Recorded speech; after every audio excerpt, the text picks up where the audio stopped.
sejak Selasa sore hingga Rabu dini hari memicu banjir di beberapa titik. Di Denpasar, saudara, selain merendam rumah, banjir juga menyeret sejumlah mobil warga. Banjir yang terjadi pada Rabu dini hari dan mengakibatkan sejumlah wilayah di Denpasar, Bali terendam. Banjir juga menyeret sejumlah kendaraan baik roda 2 maupun roda 4 yang terparkir di garasi milik warga.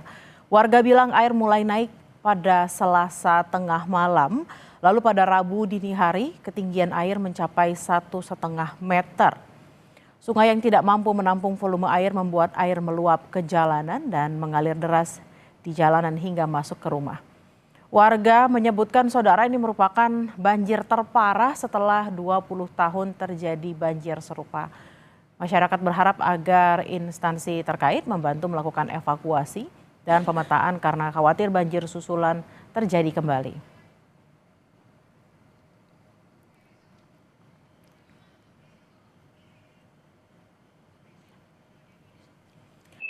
Untuk informasi lebih lanjut, saudara, kita akan terhubung dengan jurnalis Kompas TV Sinta Pramadewi.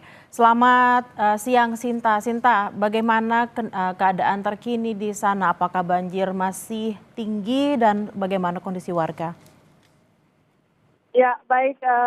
Saat ini saya berada tepatnya di Jalan Gajah Mada. Situasinya memang saat ini air di Jalan Gajah Mada ini sudah mulai surut dan yang masih tersisa adalah lumpur-lumpur dan seperti yang terlihat di belakang ini baru saja jalan ini dibuka karena tadi pagi itu ada banyak sekali kendaraan-kendaraan dari damkar kemudian dari BPBD yang melakukan evakuasi di sekitar lokasi. Yang saat ini kondisinya pedagang sedang melakukan bersih-bersih karena banjir yang terjadi dini hari tadi itu sampai masuk ke dalam ruko-ruko yang ada di sini dan kondisinya saat ini situasi pasar di mana pasar yang ada di Jalan Gajah Mada ini ada dua pasar, ada pasar Badung dan juga ada pasar Kumbasari. Kedua pasar ini merupakan pasar yang terbesar, bisa dikatakan terbesar di Bali.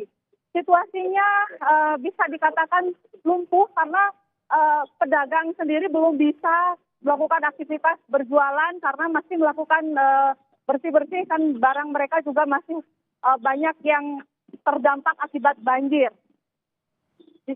Ya, demikian sementara yang bisa kami laporkan dari sini dan saat ini juga tadi Gubernur Bali Wayan Koster dan juga Wali Kota Denpasar sempat datang ke lokasi untuk melakukan pemantauan dan saat ini tim dari petugas dari TNI juga masih ada di sini untuk membantu para pedagang yang masih terdampak melakukan evakuasi barang-barang yang terkena banjir. Selain itu juga kami mendapatkan informasi bahwa ada korban jiwa di mana tadi disampaikan ada 4 orang yang menjadi korban dalam peristiwa banjir di Kota Denpasar ini. Sebenarnya banjir di Kota Denpasar ini terjadi di sejumlah titik. Tadi kami mendapatkan informasi ada sekitar 43 titik yang menjadi titik banjir. Dan yang paling parah itu ada di Jalan Pulau Demak yang saat ini juga tim SAR di sana masih melakukan evakuasi dan juga di tempat saya saat ini di Pasar Kumbasari. Seperti yang terlihat di depan, kayu-kayu sebesar ini dan tiang listrik, saya tidak bisa membayangkan betapa besarnya air pada saat itu menerjang. Selama saya mengetahui ini paling parah yang terjadi di Bali, khususnya di Kota Denpasar ini. Jika biasanya di sini adalah tempat Pasar Kumbasari, biasanya dagangnya yang berjualan itu adalah mereka yang berjualan sayur mayur.